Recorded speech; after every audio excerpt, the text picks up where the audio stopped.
នៅសប្តាហ៍នេះខ្ញុំសូមលើកយកសៀវភៅមួយក្បាលមកធ្វើការសង្ខេបជូនអ្នកទាំងអស់គ្នាដែលមានចំណងជើងថា ខិតខំខ្លែងខ្លាយដែលសៀវភៅដើមជាភាសាចិនមានចំណងជើងថា ជាអនុលីហ្វាងရှမ်းពូទុយអ៊ីឈៀបាយហ្វៃសៀវភៅនេះទើបនឹងបោះពុម្ពក្នុងខែ4ឆ្នាំ2024ថ្មីនេះទេដែលមានចំណងជើងធំនៅខាងក្រោមថាប្រឹងប្រែងខុសទិសដៅអ្វីគ្រប់យ៉ាងសុទ្ធតែឥតបានការអ្នកនិពន្ធសៀវភៅនេះមានឈ្មោះថាហួសៀងជាអ្នកជំនាញចិត្តវិទ្យានិងជាបុគ្គលដ៏មានឥទ្ធិពលមួយរូបនៅលើបណ្ដាញសង្គមដែលអ្នកនិពន្ធរូបនេះតែងតែធ្វើការស្រាវជ្រាវនិងចែករំលែកចំណេះដឹងពាក់ព័ន្ធនឹងបញ្ហានានាដែលកើតឡើងក្នុងជីវិតរបស់មនុស្សនៅក្នុងយុគសម័យថ្មីនេះគ្រាន់តែចាប់ផ្ដើមក្បាលដំបូងភ្លាមអ្នកនិពន្ធបានសួរអ្នកអាន 3-4 សំណួរដែលធ្វើឲ្យយើងភ្ញាក់ខ្លួនព្រឺតតែនៅតែរកចម្លើយមិនឃើញតើអ្នកធ្លាប់គិតដែរទេថាមួយថ្ងៃខ្លួនខិតខំប្រឹងប្រែងធ្វើការយ៉ាងនេះហេតុអ្វីក្នុងដៃរបស់អ្នកគ្មានអ្វីដែលអ្នកចង់បានមួយថ្ងៃខំប្រឹងធ្វើការរកលុយស្ទើរគ្មានពេលសម្រាកហេតុអ្វីក៏នៅតែគ្មានសល់អ្វីពេលខ្លះយើងមានបំណងល្អចង់ជួយអ្នកដទៃតែគេមិនត្រឹមតែបណ្ដឹងគុណទេបែរជាគុណខ្លាយជាទោសទៅវិញពេលខ្លះខិតខំរៀនសូត្រទាំងយប់ទាំងថ្ងៃតែដល់ពេលប្រឡងបែរជាប្រឡងមិនជាប់ទៅវិញមានពាក្យមួយម៉ាត់និយាយថាការជ្រើសរើសសំខាន់ជាងការខិតខំប្រឹងប្រែងទៅទៀតមិនមែនមកពីការខិតខំរបស់អ្នកគ្មានលទ្ធផលទេតែអាចមកពីការជ្រើសរើសរបស់អ្នកខុសតាំងពីដំបូងហើយសៀវភៅមួយក្បាលនេះនឹងប្រាប់អ្នកទាំងអស់គ្នាថាអ្នកខុសកន្លែងណាហេតុអ្វីបានជាមួយថ្ងៃអ្នកខិតខំយ៉ាងនេះតែបែរជាមិនទទួលបានលទ្ធផល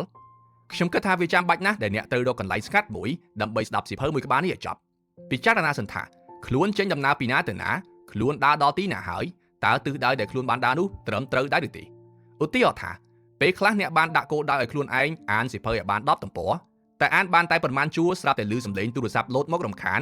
អ្នកក៏តោងទូរស័ព្ទមកចុច 2-3 នាទីភ្លេចខ្លួនចំណាយពេលអូស TikTok អស់ជាង1ម៉ោងបាត់ចុងក្រោយបែរជាបន្ទោសខ្លួនឯងថាមនុស្សអត់បានការថាហើយធ្វើមិនបានគ្មានវិន័យក្នុងខ្លួនទៅវិញបើសិនជាអ្នកចង់ក្លាយជាមនុស្សមានវិន័យក្នុងខ្លួនចង់ក្លាយជាមនុស្សមានទំនុកចិត្តតើអ្នកគួរចាប់ផ្ដើមធ្វើអ្វីមុនគេដំបូងអ្នកត្រូវទទួលស្គាល់ខ្លួនឯងសិនកុំខ្វល់ពីសម្ដីអ្នកខាងក្រៅទទួលស្គាល់ថាខ្លួនល្ងងទទួលស្គាល់ថាខ្លួនធាត់ទទួលស្គាល់ថាខ្លួនពិតជាមានចំណុចខ្វះខាតទាំងនោះមែនតែបើសិនជាដើម្បីកសាងទំនុកចិត្តក្នុងខ្លួនអ្នកទៅកែសម្ផស្សទៅប្រឡងយកលិខិតសរសើរដើម្បីទទួលបានការទទួលស្គាល់ពីនរណាម្នាក់ទើបអាចស្វែងរកទំនុកចិត្តខ្លួនឯងមកវិញនោះការខិតខំប្រឹងប្រែងរបស់អ្នកខុសទិសដៅហើយនៅពេលដែលអ្នកដាក់លក្ខខណ្ឌដល់ខ្លួនឯងច្រើនយ៉ាងនេះមិនមែនជាទំនុកចិត្តពិតប្រាកដនោះទេមិនថាក្នុងការសិក្សាការងាររកស៊ីឬទំនាក់ទំនងសង្គមនោះទេអ្វីដែលយើងបានលះបង់ទៅលើវាមិនប្រកាសថាបានទទួលផលវិជ្ជមានមកវិញរហូតទេតើមកពីមូលហេតុអ្វីតើធ្វើយ៉ាងម៉េចទើបអាចទប់ស្កាត់ការខាតបង់ទៅនោះបានតទៅនេះយើងមកធ្វើការវិភាគពីប្រធានបទនេះបន្តិចថាតើសកម្មភាពអ្វីខ្លះដែលចាត់ទុកថាជាការខិតខំខ្លាំងខ្លាយមូលហេតុអ្វីខ្លះដែលធ្វើឲ្យការខិតខំរបស់យើងមិនទទួលបានលទ្ធផលដូចការគិតមិនថាពេលរៀនសូត្រឬពេលធ្វើការនោះទេមនុស្សម្នាក់ចំណាយពេលវេលារាប់ម៉ោងក្នុងមួយថ្ងៃទៅលើវាទោះបីជាអ្នកផ្សេងមិនបានឃើញក៏ដោយក៏ខ្លួនមានអារម្មណ៍ថាបានប្រឹងប្រែងអស់ពីខ្លួនហើយក្នុងចិត្តក៏មិនសូវមានអារម្មណ៍ថាខុសឆ្គងនឹងខ្លួនឯងដែរតែជាលទ្ធផលដល់ពេលប្រឡងជាក់ស្ដែងបែរជាមិនទទួលបានលទ្ធផលល្អទៅវិញហេតុអ្វីបានជាដូច្នេះខំប្រឹងរៀនមិនចាញ់គេទេហេតុអ្វីក៏ពិន្ទុមិនស្មើនឹងអ្នកផ្សេងដែលមិនសូវឃើញរៀនសូត្រសោះមួយថ្ងៃដើរទៅលេងបែរជាបានពិន្ទុខ្ពស់ជាងអ្នកទៅវិញត្រង់ចំណុចនេះអ្នកត្រូវពិចារណាឡើងវិញបន្តិចការខិតខំប្រឹងប្រែងមួយចំនួនដែលមិនទទួលបានផលប្រហែលជាដោយសារតែអ្នកខំមិនត្រឹមត្រូវឬម្យ៉ាងទៀតថាខំខុសក្បួនឧទាហរណ៍ថាអ្នកក្រៅពីម៉ោង6ព្រឹកដើម្បីទន្ទិញភាសាអង់គ្លេស1ម៉ោងជារៀងរាល់ថ្ងៃតែអ្នកមិនបានកំណត់ឲ្យច្បាស់ទេថារយៈពេល1ម៉ោងនេះអ្នកនឹងធ្វើអ្វីខ្លះអ្នកត្រូវកំណត់គោលដៅឲ្យខ្លួនឯងឲ្យច្បាស់ថាអ្នកនឹងទន្ទិញអត្ថបទមួយឲ្យចាំឬបកប្រែពាក្យឲ្យបាន50ពាក្យឬក៏សរសេរអត្ថបទមួយឲ្យបាន200ពាក្យតែបើអ្នកចំណាយពេល1ម៉ោងនេះមិនដឹងថាខ្លួនចង់បានអ្វីផងទោះបីជាអ្នកងើបពីព្រឹកមើលទៅដូចជាខិតខំប្រឹងប្រែងរៀនសូត្រខ្លាំងណាស់ក៏ដោយលទ្ធផលប្រកាសជាមិនបានល្អដូចគេនោះទេមួយវិញទៀតមនុស្សមួយចំនួនធ្វើដើម្បីឲ្យតែគេដឹងថាធ្វើប៉ុណ្ណោះតែមិនមែនធ្វើដើម្បីការងារខ្លួនឯងទេតែងតែមើលរំលងបញ្ហាតែមិនព្យាយាមដោះស្រាយបញ្ហានោះទេពេលដែលអ្នកប្រញាប់ធ្វើរបាយការណ៍មួយមិនព្យាយាមស្វែងយល់ពីវា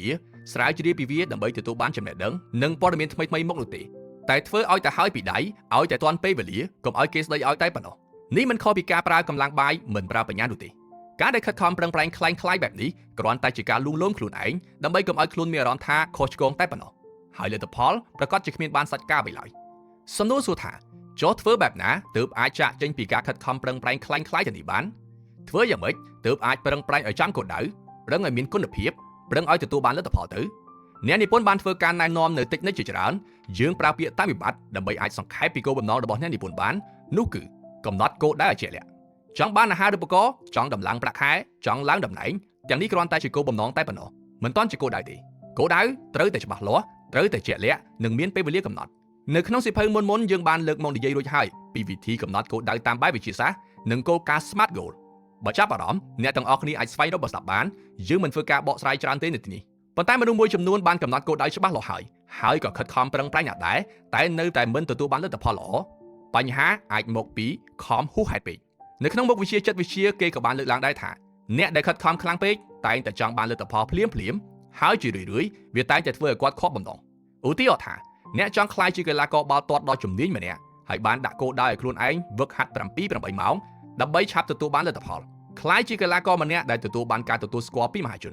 គោលដៅបែបនេះដាក់ភ្លាមមានកំហុសពីររួចទៅហើយទី1ការចង់បានការទទួលស្គាល់ពីមហាជនជាគោលដៅក្រៅខ្លួនមិនមែនជាអ្វីដែលចេញពីខ្លួនអ្នកនោះទេអ្នកមិនប្រកាសថាស្រឡាញ់កីឡាបាល់ទាត់នេះនោះទេអ្នកគ្រាន់តែចង់ល្បីចង់បានការទទួលស្គាល់ពីមនុស្សជុំវិញខ្លួនប៉ុណ្ណោះទី2ធ្វើការវឹកហាត់ច្រើនម៉ោងយ៉ាងនេះក៏មិនប្រកាសថាទទួលបានផលល្អនោះដែរវាបែរជាធ្វើឲ្យអ្នកខ្សោយកម្លាំងចុះទ្រុឌទ្រោមទៅវិញទេការខិតខំខ្លាំងៗដែលហួសកម្លាំងបែបនេះកាន់តែធ្វើឲ្យអ្នកងាយនឹងបរាជ័យងាយនឹងបោះបង់វាចោលមានតែការដែលរៀបចំផែនការត្រឹមត្រូវសមល្មមនិងមានវិន័យមួយទេទើបអាចធ្វើឲ្យយើងរីកចម្រើនបានលឿននិងទទួលបានលទ្ធផលល្អហេតុផលមួយទៀតដែលធ្វើឲ្យការខិតខំប្រឹងប្រែងរបស់យើងមិនទទួលបានផលល្អនោះគឺយើងមិនអាចគ្រប់គ្រងសកម្មភាពខ្លួនឯងបានយើងគ្រប់គ្នាសុទ្ធតែដឹងថាហាត់ប្រាណនឹងទទួលបានសុខភាពល្អគេងពីព្រលប់ក្រោកពីព្រលឹមធ្វើឲ្យខួរក្បាលស្រឡះល្អធ្វើការបានច្រើនអានសៀវភៅនិងទទួលបានចំណេះដឹងនិងព័ត៌មានច្រើនជាងគេ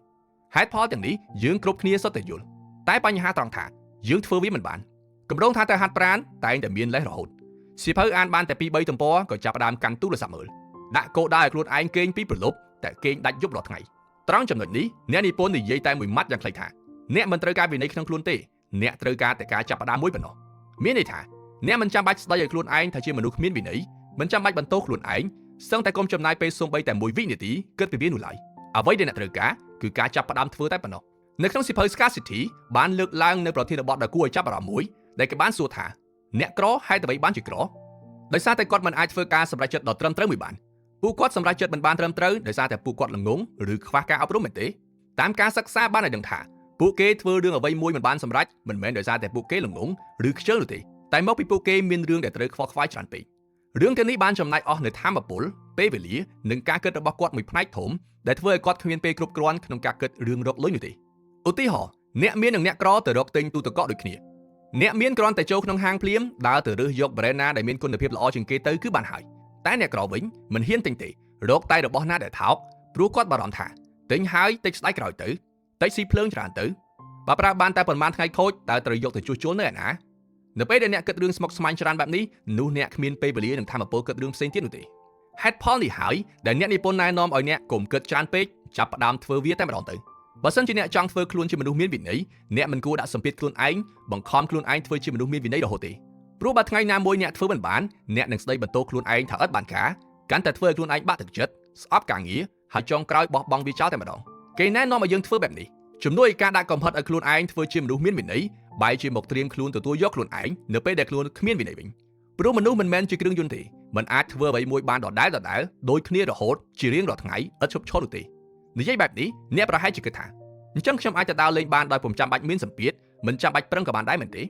នៅពេលដែលអ្នកដឹងថាខ្លួនឯងគ្មានវិន័យហើយមិនបាច់បន្ទោសខ្លួនឯងទេបញ្ឈប់សកម្មភាពដែលអ្នកគិតថាឥតបានការនោះភ្លាមហើយចាប់ផ្ដើមធ្វើរឿងដែលអ្នកយល់ថាត្រឹមត្រូវវិញគឺបានហើយបើសិនជាអ្នកកំពុងអង្គុយរៀនសុកច្រឡំលេងទូរស័ព្ទអស់កន្លះម៉ោងនៅពេលដែលអ្នកដឹងខ្លួនភ្លាមកុំមានអារម្មណ៍ថាខុសឆ្គងចំពោះខ្លួនឯងអសោះទម្លាក់ទូរស័ព្ទចោលហើយចាប់ផ្ដើមបន្តអានសៀវភៅវិញបើអ្នកធ្វើបែបនេះបានគឺគ្រប់គ្រាន់ណាស់ទៅហើយជំនួសឲ្យការស្ដាយក្រោយបន្ទោសខ្លួនឯងគួរយកពេលទាំងនោះមកធ្វើរឿងដែលមានប្រយោជន៍ដល់ការអភិវឌ្ឍខ្លួនព្រោះអ្វីដែលយើងចង់បានមិនមែនមើលទៅមានវិន័យទេគឺការរីកចម្រើននៅមានវិធីជាច្រើនទៀតដែលអាចធ្វើឲ្យអ្នកមានអារម្មណ៍ស្រស់ស្រាយមិនមានអារម្មណ៍តប់រំលដូចជាការហាត់ប្រាណធ្វើម្ហូបដំណើរកម្សាន្តបែបធម្មជាតិងូតទឹកក្តៅទឹកត្រជាក់ទុកទូរស័ព្ទចោលហើយជជែកគ្នាជាមួយមិត្តភក្តិជាដើមដែលសកម្មភាពទាំងអស់នេះនឹងធ្វើឲ្យអ្នកបំបត្តិនូវភាពនឿយហត់គ្មានអារម្មណ៍ថាធុញថប់នឹងខ្លួនឯងនិងមានការផ្ដោតអារម្មណ៍បានល្អ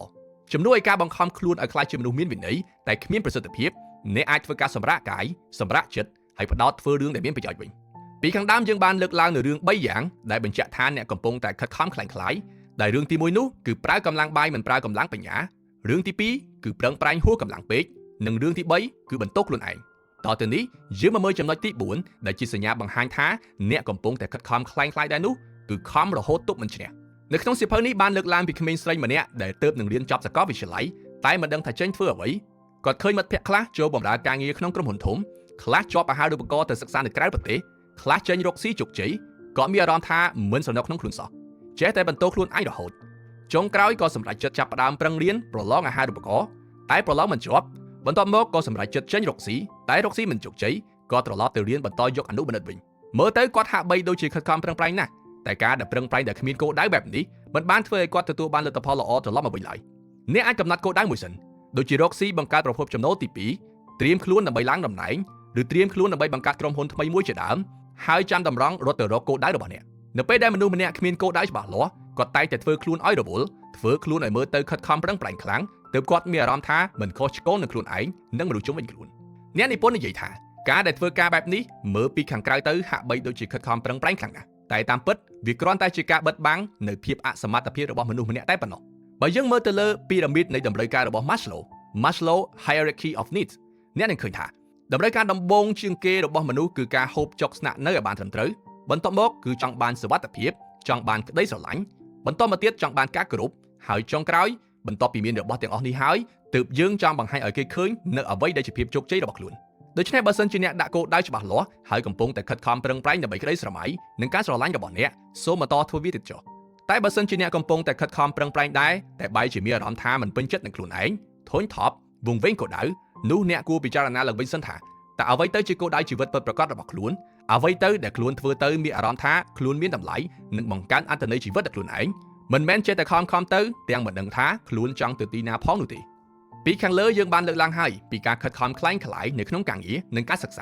ានៅផ្នែកទី2នេះយើងមកនិយាយពីការខិតខំខ្លែងខ្លាយនៅក្នុងទំនាក់ទំនងជាមួយមនុស្សជុំវិញខ្លួនវិញម្ដងនៅក្នុងសៀវភៅនេះបានលើកឡើងនៅរឿងមួយដែលនិយាយពីប្តីប្រពន្ធមួយគូប្រពន្ធតែងតែតូចចិត្តនឹងប្តីដែលចេះតែទិញកាដូតិចតួចជូនគាត់តែគ្មានពេលវេលាសម្រាប់គាត់សោះឯប្តីវិញគិតថាខ្លួនមួយថ្ងៃខិតខំរកស៊ីលំបាកយ៉ាងនេះទៅហើយមកដល់ផ្ទះវិញត្រូវប្រពន្ធរករឿងគ្មានហេតុផលទៀតនេះជាបញ្ហាមួយដែលកើតឡើងស្ទើរគ្រប់ក្រុមគ្រួសារទៅហើយទាំងសងខាងគិតថាខ្លួនជាជនរងគ្រោះមិនយល់សោះហេតុអ្វីបានជាខ្លួនខិតខំលះបង់ច្រើនយ៉ាងនេះតែភាគីម្ខាងទៀតនៅតែមិនពេញចិត្តសោះបញ្ហានៅត្រង់នេះប្រពន្ធគិតថាក្តីស្រឡាញ់គឺជាការផ្ដល់ពេលវេលានិងការយកចិត្តទុកដាក់ចំណែកប្តីវិញយល់ថាគាត់បានប្រើជាកាដូដើម្បីជាការបង្ហាញនូវក្តីស្រឡាញ់របស់គាត់ទៅហើយឃើញទេអ្នកទាំងពីរចង់បានរបស់ផ្សេងគ្នាតែភាគីម្ខាងទៀតឲ្យនៅអ្វីដែលគាត់មិនចង់បានទៅវិញឧទាហរណ៍មួយដែលបង្ហាញពីការខិតខំរក្សាទំនាក់ទំនងខុសក្បួននោះគឺពេលដែលអ្នកចេញក្រៅផ្ទះម្ដងម្ដាយរបស់អ្នកតែងតែគិតថានៅខាងក្រៅអាចរងាតែងតែបង្ខំអ្នកឲ្យពាក់អាវក្រាស់ដើម្បីកុំឲ្យរងាតែអ្នកបែរជាយល់ថាគាត់ពិតជាគួរឲ្យរំខានមែនបង្ខំឲ្យអ្នកធ្វើអ្វីដែលអ្នកមិនចង់ធ្វើពេលនោះក្តីស្រឡាញ់ក្តីបារម្ភហួសហេតុរបស់ម្ដាយអ្នកคล้ายជារឿងគួរឲ្យធុញទ្រាន់ទៅវិញអ្នកនិពន្ធសៀវភៅភាសាស្នេហា5យ៉ាងលោក Gary Chapman បានធ្វើការបែងចែកភាសាក្នុងការបង្ហាញនូវក្តីស្រឡាញ់ជា5ប្រភេទគឺការឲ្យជាកាដូការអោបក្រសោបការលើកទឹកចិត្តការមើលថែនិងការយកចិត្តទុកដាក់យើងត្រូវចេះប្រើភាសាទាំងនោះដើម្បីបង្ហាញនូវក្តីស្រឡាញ់របស់យើងទៅកាន់មនុស្សជុំវិញខ្លួនតែមនុស្សម្នាក់មានវិធីក្នុងការបង្ហាញនូវក្តីស្រឡាញ់ផ្សេងៗពីគ្នាមនុស្សមួយចំនួនទទួលបានកាដូពីមនុស្សដែលខ្លួនស្រឡាញ់គឺគ្រប់គ្រាន់ហើយចំណែកអ្នកខ្លះទៀតត្រឹមកាដូមិនគ្រប់គ្រាន់ទេតើតែមានពេលវេលាឲ្យគាត់និងមានការយកចិត្តទុកដាក់គ្រប់គ្រាន់ចំពោះគាត់ដូច្នេះបើសិនជាអ្នកមិនដឹងថាភាគីម្ខាងទៀតត្រូវការអ្វីនោះទេកុំទាន់អាលទៅធ្វើអ្វីដែលគាត់មិនចង់បានឯសោះវាមិនខុសពីខំរៀនខុសវិញ្ញាសាប្រឡងឬខំប្រឹងធ្វើការដែលមេមិនចង់បាននោះទេអញ្ចឹងធ្វើយ៉ាងម៉េចទើបអាចបង្ហាញពីក្តីស្រឡាញ់ទៅកាន់មនុស្សជុំវិញខ្លួនបានទៅយើងត្រូវចេះប្រើវិធីដ៏ត្រឹមត្រូវនិងសមហេតុផលមួយដើម្បីបង្ហាញពីក្តីស្រឡាញ់របស់អ្នកនិងយល់ច្បាស់ពីអ្វីដែលភាគីម្ខាងទៀតចង់បានអ្នកអាចសួរទៅកាន់ភាគីម្ខាងទៀតថាតើអូនអាចប្រាប់បងបានទេថានៅក្នុងពេញមួយជីវិតរបស់អូនពេលណាដែលអូនគិតថាអូនទទួលបានក្តីស្រឡាញ់ច្រើនជាងគេបើសិនជាចម្លើយរបស់គាត់គឺពេលដែលឪពុកម្ដាយឬមិត្តភ័ក្តិរបស់គាត់ផ្ដល់ភាពកក់ក្ដៅនិងក្តីស្រឡាញ់ឲ្យគាត់តាមរយៈការអោបក្រសោបនោះអ្នកក៏អាចប្រើប្រាស់កាយវិការទាំងនេះដើម្បីផ្ដល់ក្តីស្រឡាញ់ឲ្យគាត់ដែរបើសិនជាគាត់នឹកឃើញដល់ពេលមួយដែលអ្នកណាម្នាក់ជូនកាដូពិសេសអ្វីមួយដល់គាត់នោះអ្នកក៏អាចបង្ហាញក្តីស្រឡាញ់របស់អ្នកតាមរយៈការឲ្យកាដូដល់គាត់ដែរហើយបើសិនជាគាត់រកនឹកមិនឃើញអ្នកក៏អាចអង្កេតមើលគាត់តើគាត់ផ្ដល់ក្តីស្រឡាញ់តាមវិធីណាវិធីក្នុងការបង្ហាញក្តីស្រឡាញ់របស់គាត់ទៅកាន់មនុស្សជុំវិញខ្លួនក៏ជាវិធីដែលគាត់រំពឹងចង់បានពីមនុស្សដែលគាត់ស្រឡាញ់ដែរយើងក៏អាចប្រើប្រាស់ភាសាស្នេហាទាំង5យ៉ាងខាងលើនេះដើម្បីបង្ហាញពីក្តីស្រឡាញ់ដល់គាត់ដែរក្រៅពីជូនជាកាដូតិចតួចបង្ហាញពីក្តីស្រឡាញ់របស់អ្នកក៏អាចយកចិត្តទុកដាក់ស្ដាប់អ្វីដែលគាត់និយាយអ្វីដែលគាត់ចែករំលែកមកកាន់អ្នកនិងផ្ដល់ជាថាមពលជាកម្លាំងចិត្តដល់គាត់តែមិនមែនជាការព្រានប្រដៅបង្កើតជាសម្ពាធនិងគម្លាតរវាងអ្នកទាំងពីរនោះទេដូច្នេះពេលក្រោយនៅពេលដែលអ្នកបានលះបង់បានបង្ហាញក្តីស្រឡាញ់ទៅកាន់មនុស្សជុំវិញខ្លួនហើយតែមិនទទួលបានផលតបស្នងមកវិញកុំទាន់អាលអន់ចិត្តកុំអស់សង្ឃឹមអ្នកគួរសួរខ្លួនឯងសិនថាតើនេះជាវិធីដែលភាគីម្ខាងទៀតចង់បានដែរឬទេក្តីស្រឡាញ់ដែលអ្នកចង់បាននោះបានទៅដល់ដៃគាត់ហើយឬនៅក្នុងទំនាក់ទំនងមានការខិតខំមួយប្រភេទទៀតដែលចាត់ទុកថាជាការខិតខំខ្លាំងខ្លាយដែរនោះគឺការយកចិត្តទុកដាក់ហួសហេតុបើសិនជាអ្នកជួបមិត្តចាស់ ដំបូងមានបំណងល្អចង់សួរសុខទុក្ខគ្នាទេតែអ្នកបាយជាសួរគេថាថ្មីនេះឮថាបែកគ្នាជាមួយសង្សារផ្លូវចិត្តមិនអីទេមែនទេឬក៏ចូលហាងគេភ្លាមឃើញថាអត់មានភ្ញៀវក៏សួរគេថាហាងអត់ភ្ញៀវអញ្ចឹងរកស៊ីរួចថ្លៃជួលដែរទាំងនេះធ្វើត្បិតតែជាសំណួរដែលអ្នកសួរក្នុងគោលបំណងបារម្ភពីគេមែនតែការបារម្ភរបស់អ្នកនេះហួសហេតុពេកហើយគេក៏ពិបាកនឹងឆ្លើយដែរពេលខ្លះទៀតយើងឧស្សាហ៍រុញទូកបណ្ដោយទឹកពេលដែលយើងសួរគេរឿងអ្វីមួយហើយគេផ្ដល់ចម្លើយដល់យើងតែយើងបែរជាយកចម្លើយរបស់គេមកវាយប្រហារគេទៅវិញឧទាហរណ៍អ្នកទៅសួរគេថាប្រឡងថ្ងៃមុនយ៉ាងម៉េចហើយមិនជាប់ទេខ្ញុំប្រាប់ហើយថាឲ្យខំប្រឹងរៀនសូត្រកុំដើរលេងច្រើនពេកឃើញទេលទ្ធផលវាអញ្ចឹងឬក៏ទំនាក់ទំនងជាមួយសង្សារមុនយ៉ាងម៉េចហើយបែកគ្នាហើយប្រាប់ហើយថាកុំឲ្យតាក់ទងម្នាក់នោះមើលទៅមិនមែនជាមនុស្សល្អប្រហែលទេគេខំឆ្លើយសំណួររបស់អ្នកដោយស្មោះត្រង់តែអ្នកបែរជាបន្ទោសគេទៅវិញបែបនេះកាន់តែធ្វើឲ្យទំនាក់ទំនងអ្នកមិនសូវល្អទៀតចំណែកឯអ្នកខ្លះទៀតចូលចិត្តឲ្យយោបល់គេព្រៀនប្រដៅគេទាំងតែមិនដឹងថាគេព្រមទទួលយកឬអត់ការរិះគន់ការផ្ដល់យោបល់ជារឿងល្អតែមិនមែនគ្រប់គ្នាសុទ្ធតែអាចទទួលយកបាននោះទេជំនួសឲ្យការណែនាំការព្រៀនប្រដៅផ្ដល់យោបល់អ្នកអាចអង្គុយស្ដាប់គាត់និយាយវិញកុំសូវបង្ហាញពីគំនិតរបស់ខ្លួនពេកតែព្យាយាមយល់ពីអារម្មណ៍របស់ភាគីម្ខាងទៀតវិញប្រសើរជាងការយកចិត្តទុកដាក់ហួសហេតុឬប្រើប្រាស់សម្ដីនឹងការព្រួយបារម្ភហួសកម្រិតពេកក៏អាចធ្វើឲ្យទំនាក់ទំនងរបស់អ្នកមិនសូវល្អដែរនិយាយចប់ពីការខិតខំប្រឹងប្រែងខ្លាំងខ្លាយនៅក្នុងការងារការសិក្សានិងទំនាក់ទំនងរួចហើយនៅផ្នែកចុងក្រោយនេះយើងមកនិយាយពីការខិតខំខ្លាំងខ្លាយនៅក្នុងការអភិវឌ្ឍចំណេះដឹងខ្លួនឯងវិញម្ដងបើសិនជាអ្នកកំពុងតែស្ដាប់ដល់ចំណុចនេះអាចនិយាយបានថាអ្នកជាបុគ្គលដែលយកចិត្តទុកដាក់ក្នុងការអភិវឌ្ឍខ្លួនមួយរូបដែរក្នុងនាមជាអ្នករៀនសូត្រយើងចង់អភិវឌ្ឍការយល់ដឹងរបស់ខ្លួនពេញមួយជីវិតតែអ្វីទៅជាការយល់ដឹងយើងកំពុងតែខិតខំប្រឹងប្រែងរៀនសូត្រអភិវឌ្ឍខ្លួនឲ្យរីកចម្រើនរាល់ថ្ងៃបែបនេះហេតុអ្វីបានជាពេលខ្លះនៅតែមានអារម្មណ៍ថាចំណេះដឹងទាំងនោះហាក់បីដូចជាមិនបានជួយដល់ការងាររកស៊ីឬការរស់នៅរបស់អ្នកសោះពីមុននឹងឥឡូវនៅតែដដែលការយល់ឃើញបែបនេះម្ដងម្កាលជារឿងធម្មតាទេនៅលើវិថីនៃការអភិវឌ្ឍខ្លួនមិនចេះចប់មិនចេះហើយពេលខ្លះអ្នកប្រហែលជាមានអារម្មណ៍ថាវង្វេងក៏ដៅដំបូងយើងសួរសិនថាអ្វីទៅជាការយល់ដឹងកម្រិតកម្ពស់ដែលគ្រប់គ្នាចង់បានគឺយល់ពីគោលការណ៍និងហេតុផលទាំងអស់ក្នុងលោកមែនទេមិនមែនទេមនុស្សជាច្រើនយល់ច្រឡំថានៅពេលដែលមានចំណេះដឹងខ្ពង់ខ្ពស់នឹងអាចមើលបញ្ហាធ្លុះអាចស្វែងរកដំណោះស្រាយបានល្អអាចគ្រប់គ្រងមនុស្សបានច្រើនអាចគ្រប់គ្រងអាជីវកម្មបានធំជាដើមតាមពិតមិនមែនបែបនេះទេនៅពេលដែលអ្នកព្យាយាមគ្រប់គ្រងអ្វីមួយនោះមានន័យថារបស់ទាំងនោះកំពុងតែគ្រប់គ្រងអ្នកហើយនៅពេលដែលមួយថ្ងៃអ្នកឈឺក្បាលតែរឿងគ្រប់គ្រងក្រុមហ៊ុនគ្រប់គ្រងអាជីវកម្មរបស់អ្នកនោះមានន័យថាអាជីវកម្មរបស់អ្នកកំពុងតែគ្រប់គ្រងអ្នកហើយនៅពេលដែលអ្នកព្យាយាមគ្រប់គ្រងគ្រួសាររបស់អ្នកកូនរបស់អ្នកឲ្យស្ដាប់បង្គាប់តាមអ្នកធ្វើតាមអ្នកតឹងរឹងគ្រប់ពេលនោះអ្នកមិនអាចផ្ដល់ក្តីសុខឲ្យគ្រួសារអ្នកបានដូចគ្នាបាននៅក្នុងធម៌ព្រះពុទ្ធយើងហៅថាជាការត្រាស់ដឹងតែនៅក្នុងការរស់នៅប្រចាំថ្ងៃយើងគ្រាន់តែហៅថាជាការយល់ដឹងពីធាតុពិតនៃជីវិតទៅគឺបានហើយការដែលយល់ដឹងជ្រៅជ្រះពិតប្រាកដគឺជាការបំបែកឯកតកម្មនៅការយល់ដឹងរបស់ខ្លួនកាលពីមុនការដែលផ្ដល់សេរីភាពឲ្យខ្លួនឯងការលើកលែងទោសឲ្យអ្នកដទៃការដែលអនុញ្ញាតឲ្យខ្លួនឯងជះឥទ្ធិពលពីពិភពខាងក្រៅចុះធ្វើបែបណាទើបអាចបង្កើនការយល់ដឹងរបស់ខ្លួនកាត់បន្ថយភាពលោភលន់កាត់បន្ថយការដាក់គំនាបឲ្យខ្លួនឯងនិងអ្នកដទៃคล้ายជាមនុស្សដែលមានសុភមង្គលម្នាក់ទៅអ្នកនិពន្ធឲ្យនៅយោបល់ពីទី1គឺរៀននិយាយ yes មិនថាអ្នកធ្វើល្អបានអាក្រក់មិនថាអ្នកខំប្រឹងហើយតែមិនទទួលបានលទ្ធផលមិនថាអ្នកជួបរឿងអយុត្តិធម៌យ៉ាងណានោះទេត្រូវតែរៀនទទួលយកខ្លួនឯងតែមិនមែនចេះតែចង់បានគ្រប់យ៉ាងចង់ធ្វើគ្រប់យ៉ាងតាមចិត្តខ្លួនឯងនោះទេវិធីទី2សួរខ្លួនឯងថាតើខ្ញុំអាចធ្វើអ្វីបានការដែលព្រមទទួលយកខ្លួនឯងរៀនគិតរឿងវិជ្ជមានជារឿងល្អតែប៉ុណ្នេះមិនទាន់គ្រប់គ្រាន់ឡើយទេជំនួសឲ្យការខិតខំដោះខាត់ចំណុចខ្សោយរបស់ខ្លួនអ្នកគួរតែត្រឡប់មកសម្លឹងមើលអ្វីដែលមាននៅក្នុងខ្លួនអ្នកហើយសម្រួលចំណុចខ្លាំងរបស់អ្នកវិញបើសិនជាអ្នកជាមនុស្ស introvert ចូលចិត្តនៅម្នាក់ឯងធ្វើការម្នាក់ឯងមិនសូវចុះសម្រុងនឹងអ្នកដទៃអ្នកមិនចាំបាច់ទៅកែប្រែខ្លួនឯងដើម្បីអ្នកណានោះទេអ្នកគួរតែប្រើគំនិតច្នៃប្រឌិតដែលខ្លួនមានប្រើពេលវេលាធ្វើការឯករាជ្យតែម្នាក់ឯងមកបង្កើតអ្វីមួយដែលធ្វើឲ្យអ្នកខុសពីគេបង្កើតជាគុណតម្លៃសម្រាប់ពិភពលោកមួយនេះវិញប្រសើរជាងជំនួសឲ្យការត្អូញត្អែថាខ្លួនរស់នៅក្នុងលោកនេះគ្មានន័យអ្វីគួរតែមកបង្កើតអ្វីជាប្រយោជន៍សម្រាប់ពិភពលោកនេះស្វែងរកនូវអត្ថន័យជីវិតសម្រាប់ខ្លួនឯងវិញម្ដងទទួលស្គាល់ថាពេលខ្លះអ្នកអាចមានអារម្មណ៍ថាខ្លួនគ្មានបានការមិនសល់អ្វីសោះទោះបីខិតខំយ៉ាងណាក៏នៅតែមានអារម្មណ៍ថានៅឆ្ងាយពីជីវិតដែលខ្លួនចង់បានយើងគ្រប់គ្នាសុទ្ធតែមានកំហុសមួយគឺតែងតែរងចាំជីវិតយើងឈានដល់ចំណុចណាមួយទើបអាចធ្វើឲ្យយើងមានក្តីសុខបានចាំដល់ពេលមានលុយទើបសប្បាយចិត្តចាំដល់ពេលមានឡានមានផ្ទះទើបអាចបង្កើតគ្រួសារបានតើតែឡើងតំណែងទើបចាត់ទុកថាជោគជ័យទាំងនេះនឹងធ្វើឲ្យអ្នកនឿយហត់បើសិនជាអ្នករវល់តែរងចាំលទ្ធផលតែភ្លេចរីករាយនឹងអ្វីដែលអ្នកមាននៅពេលនេះការដែលខិតខំប្រឹងប្រែងចង់បានរបស់អ្វីមួយជារឿងល្អតែបើសិនជាយើងមើលតែទៅលើលទ្ធផលតែភ្លេចរីករាយនឹងដំណើរជីវិតរបស់យើងទម្រាំដល់ពេលនោះយើងនឹងស្ដាយក្រោយដែលមិនបានចំណាយពេលធ្វើរឿងដែលយើងចង់ធ្វើ